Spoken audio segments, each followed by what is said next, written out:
Assalamualaikum warahmatullahi wabarakatuh. Kami dari kelompok B1.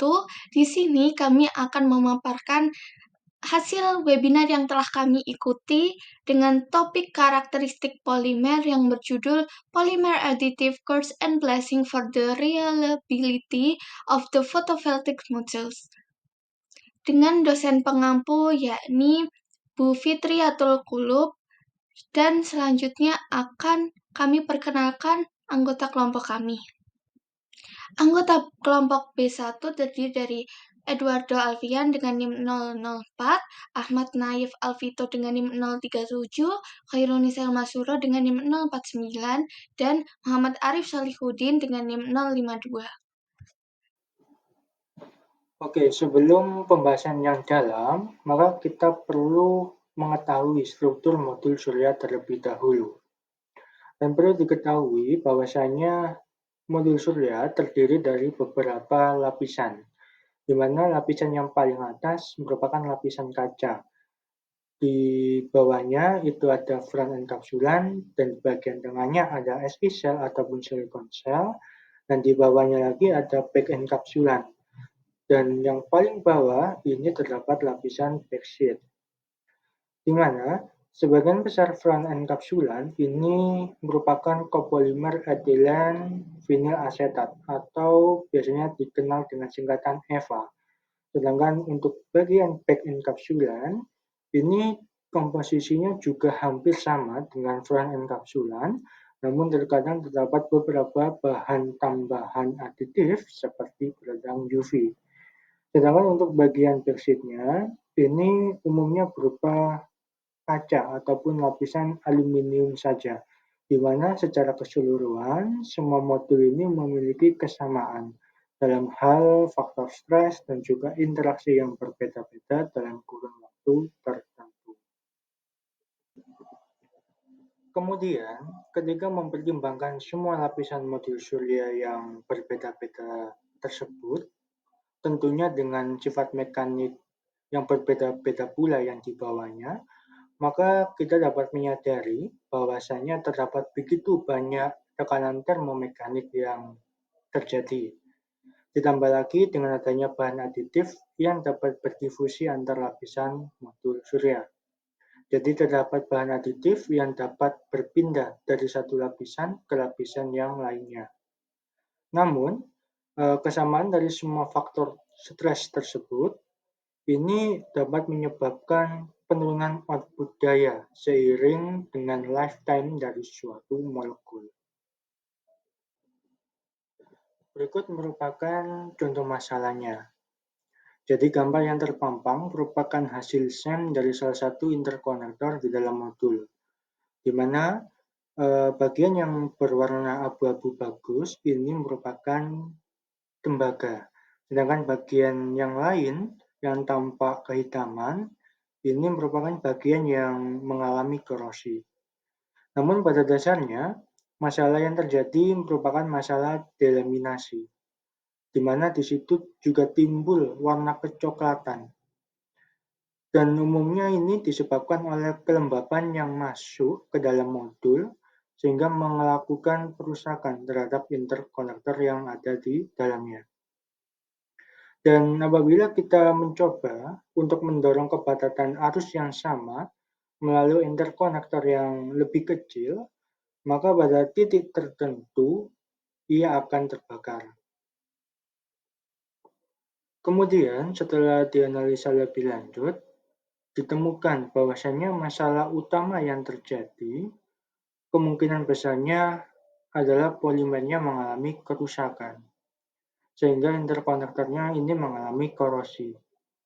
Dan berikut ini ditampilkan rumus struktur etilen vinyl asetat ataupun EVA, yang merupakan salah satu komposisi dari front encapsulan maupun back encapsulan.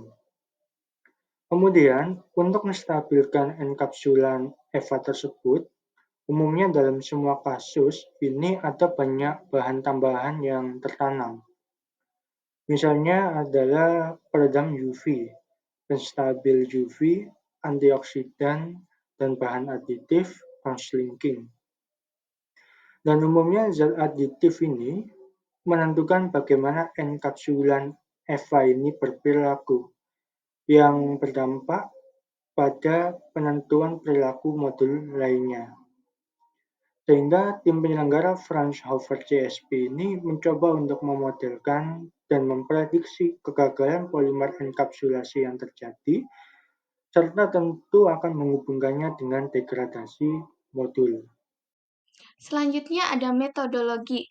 Metodologi pada webinar yang telah kami ikuti ini pada eksperimennya menggunakan pemodelan degradasi, di mana pemodelan degradasi yang dilakukan ini untuk mengkorelasikan degradasi aditif yang berbeda dengan degradasi polimer dan untuk menemukan penanda dalam memprediksi degradasi modul mikroskopis.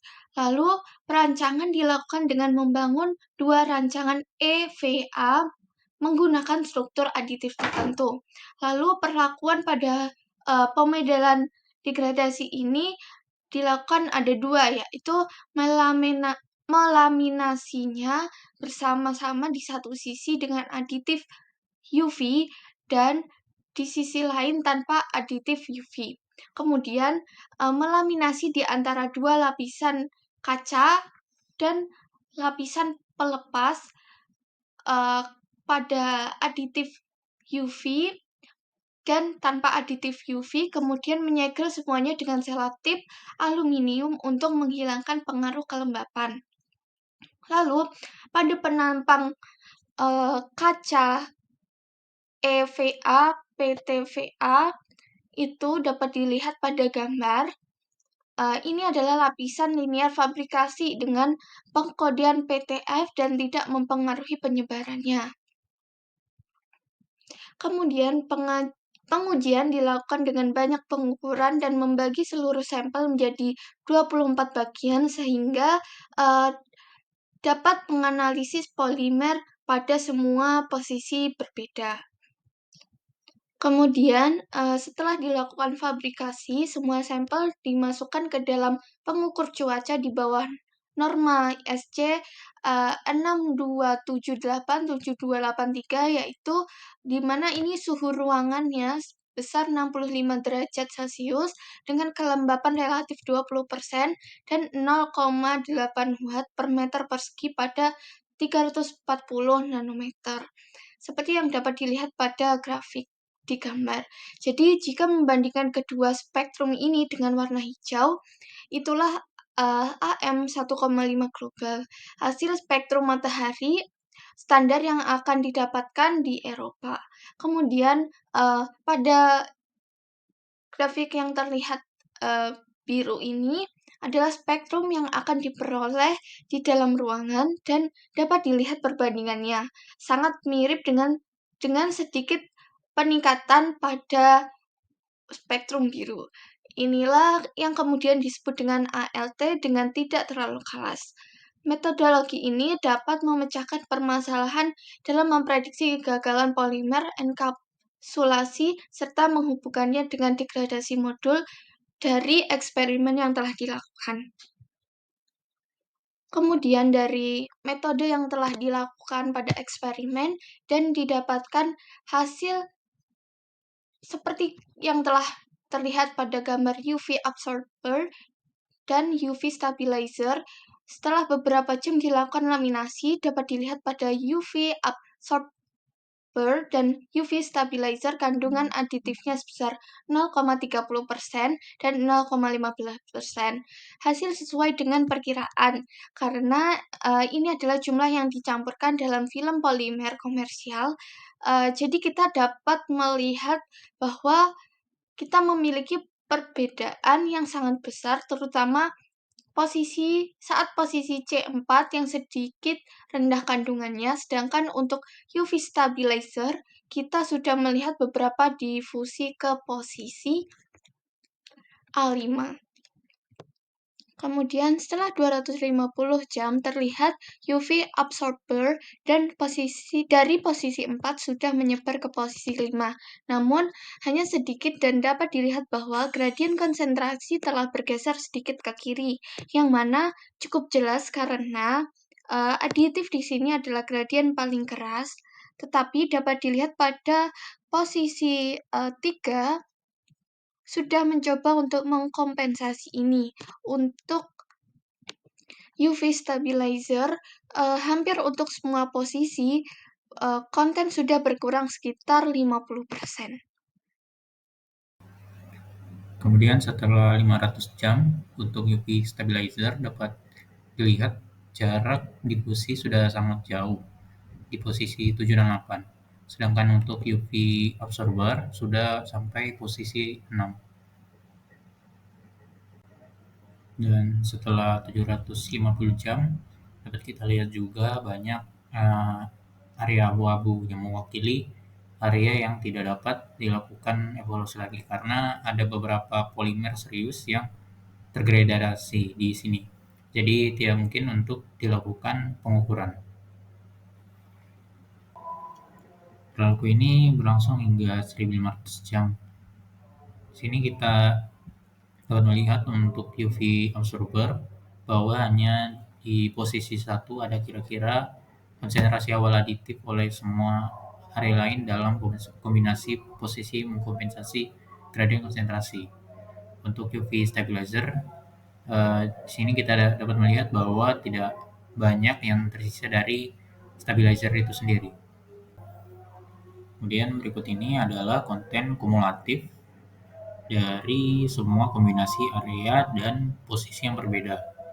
Konten UV absorber tetap kurang lebih konstan, jadi peneliti di sini memiliki beberapa penyimpangan karena ketidakhomogenan antara sampel yang berbeda ini, dan juga peneliti tidak mampu menutupi difusi ke area di sini, jadi kita akan memiliki beberapa penurunan di akhir nanti. Untuk UV stabilizer sendiri, selama 250 jam pertama, hampir 50% konten sudah dikonsumsi. Sementara hanya 20% dari konten yang tersisa setelah 1500 jam.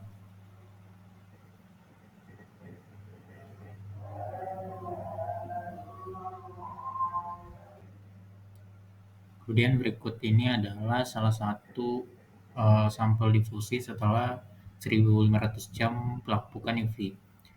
Di sisi kiri ini kita bisa lihat UV aditif yang semuanya terlihat baik-baik saja. Kita dapat melihat bubble yang zonanya sangat kecil dan memiliki area yang juga transparan. Kemudian coklat dan area transparan lagi.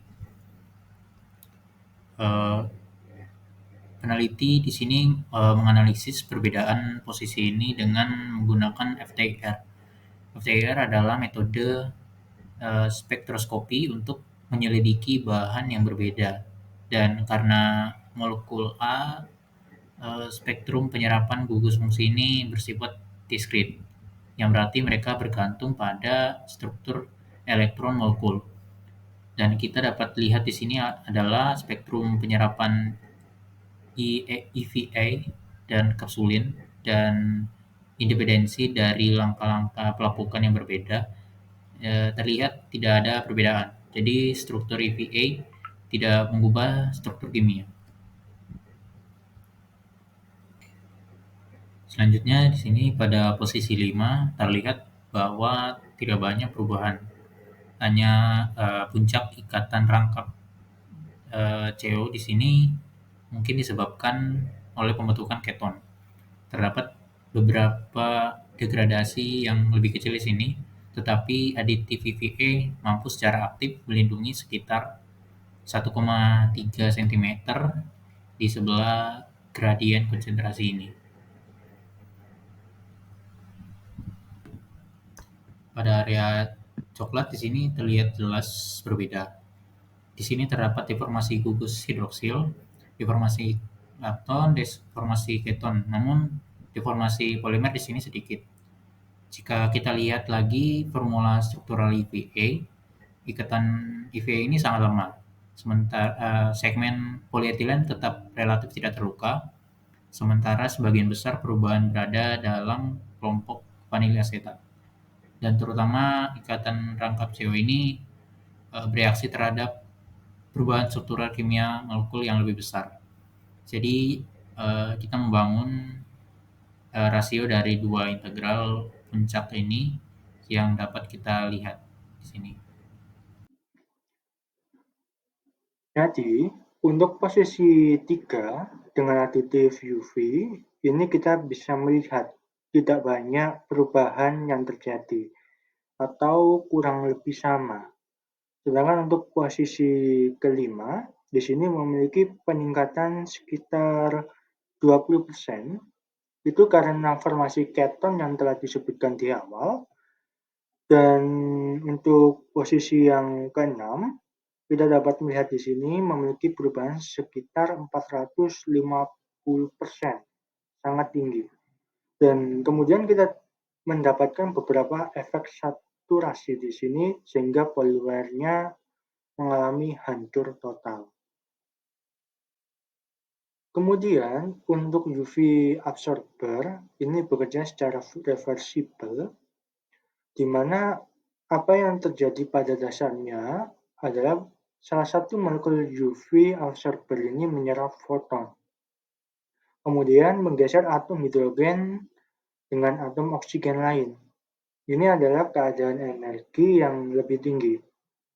Dan energi ini dapat dihamburkan lagi oleh getaran molekul dan kemudian kembali ke keadaan dasar dan dapat menyerap foton kembali. Untuk UV stabilizer, ini bekerja terutama dengan kelompok amina di bagian sini. Dan jadi dia ini harus bereaksi dengan radikal untuk dapat menjebak radikal. Sehingga kita telah melihat konsumsi bentuk hot space di sini sebenarnya cukup normal, tetapi tidak secepat itu. Kemudian, bagian yang paling menarik bagi peneliti adalah bagian kecoklatan, tentang bagaimana berkorelasi dengan konsumsi UV stabilizer dan juga kandungan peroksida cross-linking yang terlalu tinggi, karena terlihat bahwa UV absorber ini benar-benar dapat menempuh jarak jauh. Ini mungkin sama untuk UV stabilizer, namun ini benar-benar dikonsumsi. Mungkin dalam posisi ini, di sini, sementara kita memiliki kehadiran dua radikal kita di sana oleh aktivasi UV dari peroksida cross-linking. Namun, apa yang terjadi kemudian adalah bahwa UV absorber ini bereaksi dengan radikal ini. Sekali lagi, mereka mencuri hidrogen dan membangun seperti molekul UV absorber radikal. Mereka bertindak dan bereaksi dengan molekul absorber radikal lainnya, dan mereka membangun kromofor yang menyebabkan pencoklatan ini. Jadi sebenarnya kita membutuhkan UV stabilizer. Kita membutuhkan peroksida cross-linking, tetapi jika kandungannya terlalu tinggi, atau bahkan dapat menyebabkan kecoklatan jika bereaksi dengan UV absorber. Berdasarkan webinar yang telah kami ikuti, kita dapat mengkaitkan dengan materi karakteristik polimer yang telah kita ikuti pada perkuliahan eksperimen teknik biomedis, di mana degradasi polimer. Materi tersebut membahas bagaimana aditif mempengaruhi perilaku degradasi EVA, yaitu etilen vinil asetat dan encapsulans dalam modul fotovoltaik. Dalam praktikum karakteristik polimer, mahasiswa dapat mempelajari karakteristik degradasi polimer, faktor-faktor yang mempengaruhinya, dan cara melihat tanda degradasinya. Kemudian untuk difusi aditif, materi mencatat bahwa aditif dapat difusi ke jarak yang signifikan, dan praktikum karakteristik polimer dapat mencakup studi tentang difusi dalam material polimer, bagaimana aditif berpindah melalui struktur polimer, dan dampaknya terhadap sifat-sifat material. Dan interaksi antara aditif, diskusi mengenai interaksi aditif dengan aplikasi yang bertentangan seperti peroxide crusting mencerminkan pentingnya memahami interaksi antar komponen dalam polimer. Dalam praktikum ini, mahasiswa dapat mengeksplorasi interaksi antar bahan tambahan pada tingkat molekuler. Kemudian, untuk penerapan pada laminasi medis, referensi terhadap kebutuhan laminasi kekuatan medis dalam konteks aditif menunjukkan bagaimana pemilihan bahan tambahan dapat diarahkan untuk aplikasi khusus. Dalam praktikum, mahasiswa dapat mengkaji penerapan karakteristik polimer untuk keperluan khusus seperti kekuatan medis. Lalu, dengan mengkaitkan materi-materi yang telah kami dapatkan pada webinar, dengan praktikum karakteristik polimer, mahasiswa dapat mengembangkan pemahaman yang lebih mendalam tentang bagaimana karakteristik material polimer memainkan peran krusial dalam kehandalan modul fotovoltaik. Oke, baik, kita masuk ke bagian terakhir yaitu kesimpulan. Jadi pada webinar yang telah kita ikuti tadi, kita bisa menarik 3 kesimpulan. Yang pertama, aditif secara signifikan mempengaruhi perilaku degradasi EVA dan encapsulation pada modul fotovoltaik. Nah, hal tersebut ini bisa terjadi karena lokasi yang mengandung aditif UV tetap tidak bisa berbeda dengan lokasi tanpa aditif UV yang mengalami kerusakan total setelah 750 jam. Nah, poin kedua dari kesimpulannya yaitu aditif dapat tersebar pada jarak yang cukup jauh. Hal ini terutama mencolok ketika mempertimbangkan pemakaian modul selama 25 tahun. Nah, keuntungan yang didapatkan ini yaitu terletak pada potensi kompensasinya untuk ketidakberaturan lokal dan distribusi merata aditif film polimer melalui difusi intrinsik. Dalam penelitian yang mereka lakukan, jarak difusi untuk aditif UV sekitar 1,3 kali panjang dari shield atau perisainya. Yang terakhir atau konklusi terakhir yaitu aditif dari encapsulation belakang dapat berpindah ke encapsulation depan atau lembaran belakang yang menyebabkan interaksi dengan radikal di lapisan berbeda dan potensial perubahan warna. Nah, interaksi aditif dengan aplikasi bertentangan seperti peroxide crusting bisa menimbulkan tantangan, dan juga konsumsi peroxide yang tidak lengkap selama laminasi dapat menyebabkan masalah seperti habisnya restabilizer atau adanya reaksi dengan penyerap UV yang berujung pada perubahan warna. Ini untuk bukti kami mengikuti webinar Polymer Additive Course and Placing for the Reliability of the Photovoltaics Modules. Sekian pemaparan singkat dari Bapak. Lebih kurangnya mohon maaf. Wassalamualaikum warahmatullahi wabarakatuh.